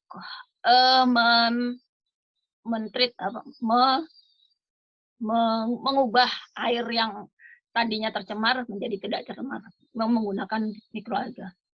Dan penggunaan mikroalga ini tentu akan menurunkan biaya produksi karena tidak menggunakan chemical atau menggunakan listrik berlebih atau menggunakan energi lain, karena dibiarkan begitu saja dengan adanya bantuan sinar matahari dan CO2 dari lingkungan, maka mikroalga akan mudah berkembang biak. Nah, untuk yang ini yang menariknya juga tidak hanya untuk nutrisi, tapi juga ada material dan polimer. Jadi salah satunya adalah bioplastik. Jadi beberapa universitas di dunia sudah mengembangkan mikroalga untuk menghasilkan bioplastik. Ini bisa saya ngambil dari design.com, ini mereka mengembangkan mikroalgae untuk, ini bukan bentuknya jelek, tapi memang karena untuk instalasi seni ya, jadi dibuat memang bentuknya seperti ini. Tapi pada dasarnya mikroalga bisa sebagai materi untuk pembuatan bioplastik. Nah, yang menarik adalah ini. Jadi yang Profesor Stephen Myford yang dari California itu, dia mengembangkan sendal dari mikroalga. Ini adalah, jadi yang hitam ini berasal dari mikroalga karena yang mendasari pemikiran beliau untuk mengembangkan mikroalga untuk produksi polimer atau untuk sendal ini adalah karena kalau di pantai-pantai itu sebagian sampah yang didapat itu sebagian besar adalah sendal. Jadi mereka itu menarik bahwa karena sendal itu kalau plastik, polimer itu kan bertahun-tahun ya untuk menguraikan di alam yang sesungguhnya, jadi merupakan pencemar utama tidak hanya di pantai tapi juga di laut ya. Jadi mereka menciptakan sendal yang dapat terurai setelah 18 minggu. Jadi mungkin setelah terkubur lama dan dengan kondisi tertentu ya, seperti misalnya dibantu dengan mikrobia dari tanah, itu akan terurai sempurna hanya dalam 18 minggu. Jadi seandainya kita menggunakan sendal ini dan tertinggal, kita tidak perlu khawatir bahwa kita akan mencemari lingkungan karena dia akan terdegradasi sempurna dalam 18 minggu. Ini sangat menarik dan saya waktu itu belum sempat bertanya mengenai sendal ini lebih lanjut ya, karena kebetulan beliau juga cukup sibuk dengan jadwal beliau selama di Jepang. Nah, apakah mikroalga ada yang berbahaya? Ada. Nah, salah satunya adalah ini. Jadi kita namakan harmful alga bloom, atau biasa kalau orang kita mengenal dengan red tide karena memang bentukannya merah ya. Tapi tidak hanya merah tapi juga ada hijau. Jadi ini adalah kumpulan alga yang mengeluarkan toksin, racun. Ini akibat karena pertumbuhan alga yang berlebihan dan biasanya mengandung spesies yang mengeluarkan toksin yang menurunkan kadar oksigen secara drastis dan membunuh organisme. Jadi biasanya di luar negeri, kalau di Indonesia mungkin ada beberapa tapi tidak sebanyak luar negeri, mungkin karena kalau di Indonesia itu kan keanekaragaman spesiesnya tinggi, terutama mikroalga. Jadi lebih tidak ada kompetisinya sangat tinggi, jadi tidak ada dominasi di situ. Sedangkan untuk iklim-iklim lain, dominasi itu bisa aja terjadi dan akan lebih mudah menimbulkan HAB ini atau red tide ini. Jadi ini biasanya tidak hanya buat hewan-hewan seperti ikan yang akan ini, tapi ketika juga misalnya manusia atau hewan peliharaan kita seperti misalnya anjing gitu, biasanya juga berperan paling enggak seperti gatal-gatal atau terkena toksin yang lain seperti kayak menghasilkan ruam dan lain sebagainya. Jadi kalau mohon maaf waktunya sudah habis, kalau bisa mungkin langsung ke summary-nya. Oh iya, ini udah selesai. Oh ya, alhamdulillah. Ya, jadi ini adalah hal terakhir kenapa mikroalga itu menarik, karena secara produksi sangat ekonomis dan di dunia itu menghasilkan market yang tinggi. Jadi kalau barangkali ada yang tertarik untuk penelitian lebih lanjut tentang mikroalga, mungkin ini akan menjadi suatu nilai tambah buat pribadi atau buat keluarga juga bisa. Dan ini mungkin di masa depan adalah protein dari mikroalga itu akan menjadi pengganti protein kita sehari-hari, seperti halnya dengan burger ini. Ya, terima kasih atas perhatiannya. Mungkin nanti ada pertanyaan. Untuk itu saya serahkan kepada pembawa acara. Terima kasih kepada Mbak Devitra atas materinya. Langsung saja untuk ke sesi tanya jawab, jika ada yang mau bertanya dipersilakan. Sambil menunggu pertanyaan selanjutnya, ini ada dari Teh Santi ya. Saya sudah jatuh cinta dengan mikroalga dari masa jurusan S1. Pertanyaan juga tentang phycocyanin dari spirulina. difortifikasi ke yogurt. Oh, tanda aplikasi. Oh iya. Pertanyaannya Mbak Desitra fokusnya di biofuel ya. Oh, iya. Kemudian keunggulan mikroalga sebagai bahan biofuel apa, kemudian penerapannya secara komersil, tantangannya apa saja, dan kira-kira yang akan dihadapi kira-kira nantinya. Iya. Iya, makasih Mbak Teh Tanti. Ya memang kalau di Indonesia itu kan kalau untuk mikroalga untuk pangan itu memang lebih banyak ya. Jadi tetapi untuk biofuel itu masih kurang. Padahal Indonesia itu kan mikroalga itu sangat berlimpah ya. Tidak hanya spesies kayak spirulina atau chlorella, tapi polyculture yang dalam artian kita lihat got yang hijau itu kan berarti mikroalga tuh. Nah itu sebetulnya bisa menjadi bahan bakar biofuel ya, jadi bahan biodiesel. Cuma bagaimana dari pengembangan yang biasa, sebab kalau kita lihat air ya, kalau kita kembangkan mikroalga satu per spesies di lab itu numbuhnya susah. Tapi kalau lihat kita got itu air menggenang dalam hitungan hari, cuma dalam hitungan 3-4 hari itu akan hijau sekali kan mikroalga. Itulah yang kenapa kita beranggapan bahwa polyculture dalam artian mikroalga yang campuran itu kalau buat biofuel itu akan lebih menarik ya, karena kalau pakan kan pasti akan ada toksis segala macam. Nah untuk tantangannya adalah bagaimana mengekstraksi mikroalga itu supaya bisa menghasilkan crude oil, karena kalau di alam aslinya kan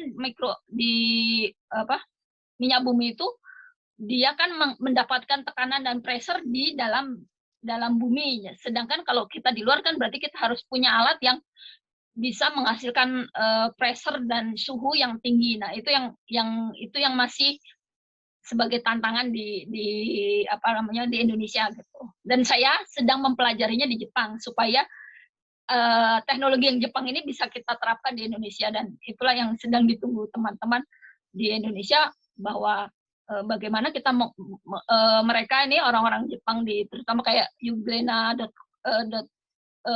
ini dia merubah mikroalga ini menjadi biofuel gitu. Mungkin ya saya tidak mendapatkan semua dengan gamblang, tapi sedikit demi sedikit kita belajar untuk bisa diterapkan di Indonesia, dan mungkin akan ya meski jalannya masih panjang, tapi itu bagi saya merupakan tantangan ya. Kebetulan saya juga sebagai peneliti, jadi ya menemukan sesuatu yang menarik gitu. Itu kemudian apa lagi ya? Kemudian ini ada pertanyaan dari Bayanu. Untuk yang tadi alga yang harmful itu tadi didetoksifikasi sehingga menghasilkan alga yang bermanfaat seperti alga yang lainnya. Yang menarik dari mikroalga ini, harmful atau tidaknya mikroalga itu kadang tergantung kepada apa yang didapat, misalnya nutrien atau kondisi lingkungan. Jadi kenapa ketika tadi ada alga bloom atau red tide ya, dari yang menyebabkan itu karena ada kondisi ekstrim yang mengubah mikroalga itu. Tapi kalau spesies ini tidak mendapatkan kondisi ekstrim, biasanya ini dikaitkan dengan global warming. Jadi peningkatan suhu yang tinggi, kemudian kualitas udara yang rendah, itu yang akan meningkatkan itu. Tapi kalau selain itu, kita bisa memanfaatkan sebagai contoh gini. Jadi di salah satu polyculture di Universitas Gadjah Mada yang sedang diteliti itu, salah satunya adalah alga yang toksik. Tapi karena dalam situasi dalam kaitannya dengan spesies-spesies lain, sehingga dia tidak mengeluarkan toksis tersebut, tapi malah menghasilkan fuel. Jadi gimana kita nutrisinya, gimana kita itu. Jadi keuntungan kita tinggal di Indonesia adalah kita di negara tropis kan suhu tinggi ya, jadi dampak global warming itu tidak terlalu terasa. Jadi yang itu menyebabkan kita tidak terlalu banyak mendapatkan kayak red tide atau alga bloom yang toksik itu tadi. Jadi itu sebetulnya tergantung treatment sekelilingnya terhadap alga itu tersebut. Oke, terima kasih Mbak Desika. Ini pertanyaan terakhir dari Mbak Desika. Kira-kira untuk di Jepang sendiri saat ini apa yang sedang menjadi tren isu yang menggunakan budidaya mikroalga? Terima kasih.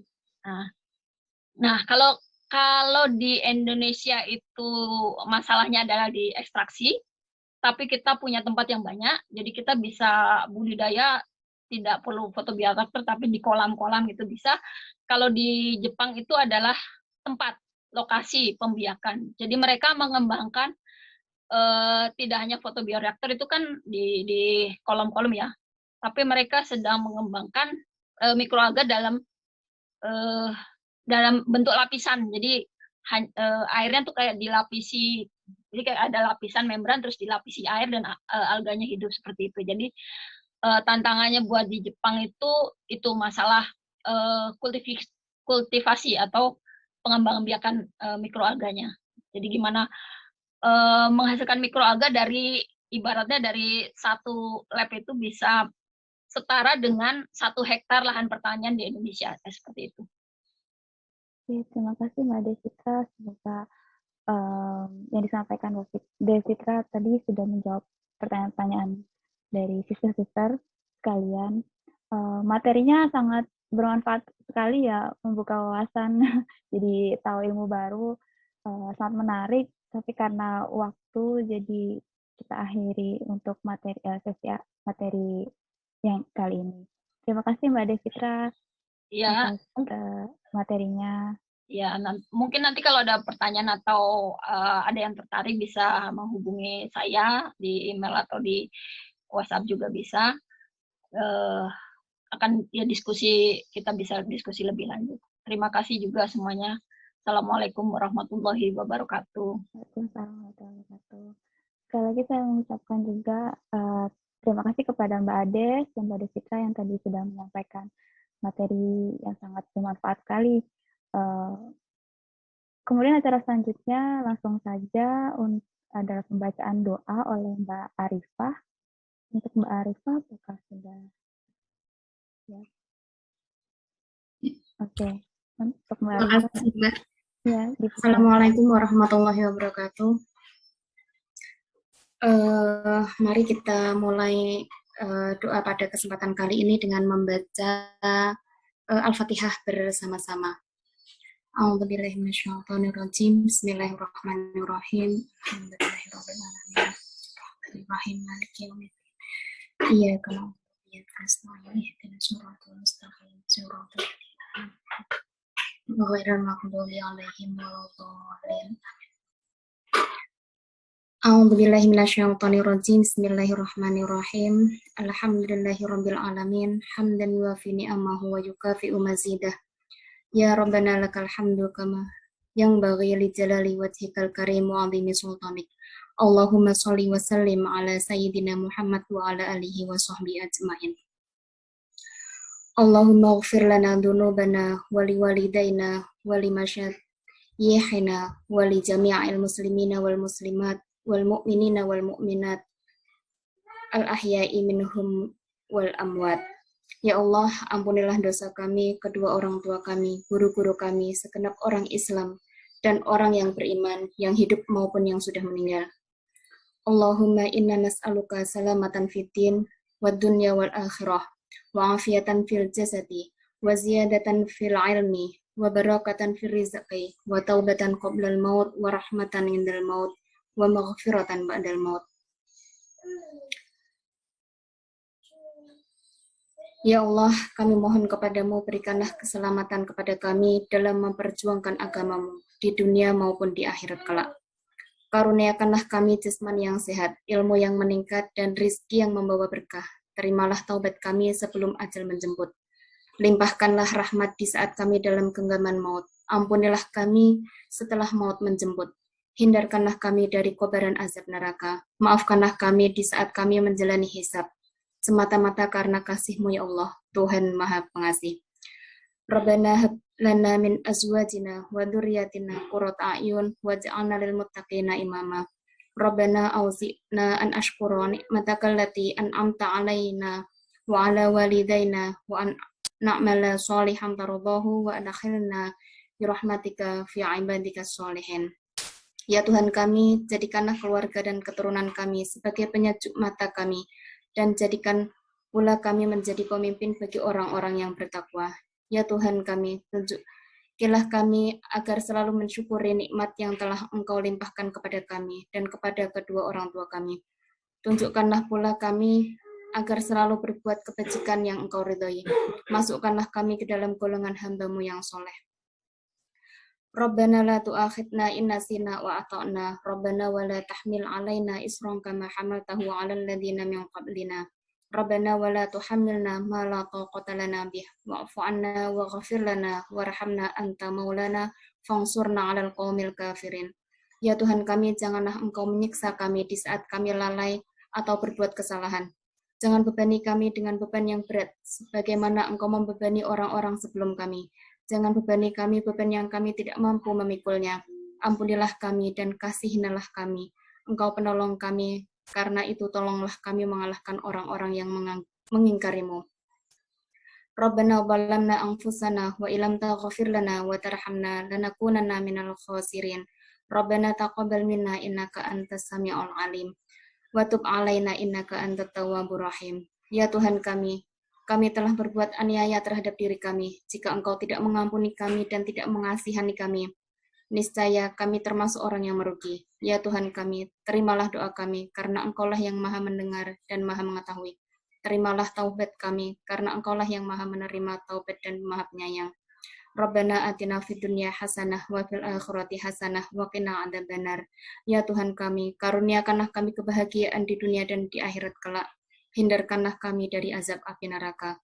Wa sallallahu ala sayyidina Muhammad wa ala alihi wa sahbihi salam. Subhana rabbika rabbil izzati amma yasifun wa salamun alal mursalin walhamdulillahi rabbil alamin. Assalamualaikum warahmatullahi wabarakatuh. Assalamualaikum warahmatullahi wabarakatuh. Terima kasih kepada Mbak Arifah. Kemudian sebelum acara ditutup ada beberapa pengumuman yang akan disampaikan oleh Mbak Evi. Untuk waktunya kami persilahkan.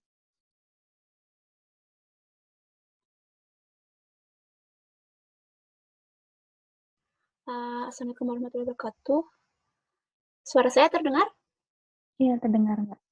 Iya, ya ada beberapa pengumuman ya. Yang pertama, langsung aja ya, mohon maaf. Boleh di-share screen nggak ya? Bentar. Bentar, izin di-share screen. Share screen.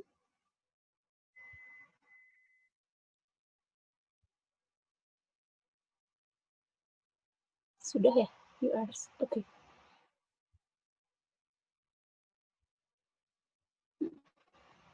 Nah, jadi komunitas kita mendapatkan undangan dari FGA, bahasa Inggris soalnya, Forum Fatah Generation Alliance. Jadi komunitas muslimah juga di Jepang. Jadi dalam rangka tahun baru Islam, ada beberapa lomba yang insya Allah akan ada acara puncaknya tanggal 22 Agustus 2021. Nah, lombanya ada 4 macam. Yang pertama adalah lomba hias bento, lomba poster Muharram, lomba tafhimul Quran, dan lomba nasyid.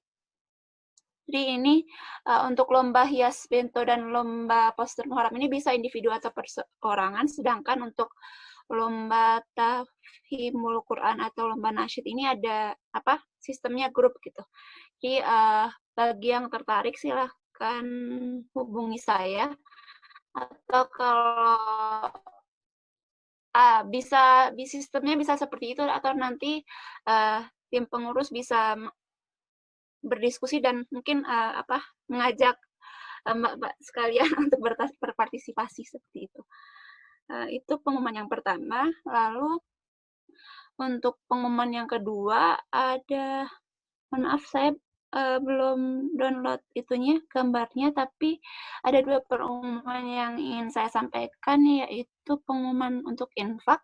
Jadi insya Allah tim Siput menawarkan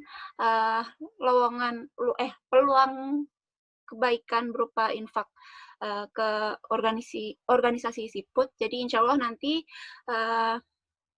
infak yang terkumpul akan disalurkan ke kegiatan-kegiatan Siput seperti itu. Dan nanti insya Allah poster untuk itu akan dibagikan ke grup ya, termasuk yang lomba ini. Lalu pengumuman ketiga adalah tahsin. Jadi insya Allah kita akan mulai lagi program tahsin dan akan dibuka pendaftaran sampai pekan depan. Jadi tanggal 15 Agustus 2021 insya Allah pembukaan program tahsin, gimana sih, pendaftaran program tahsin akan dibuka sampai tanggal 15 Agustus.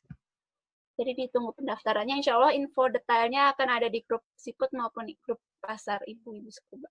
Terima kasih Mbak Kiki. Terima kasih Mbak Ati. Kemudian selanjutnya ini ada sesi foto bersama terlebih dahulu sebelum acara ditutup. Jadi jika berkenan bisa di-on-kan videonya sejenak untuk foto bersama.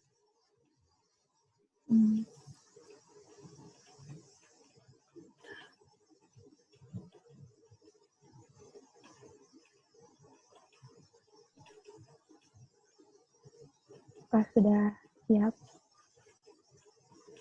coba ditunggu sebentar lagi. Mungkin ada yang perlu persiapan.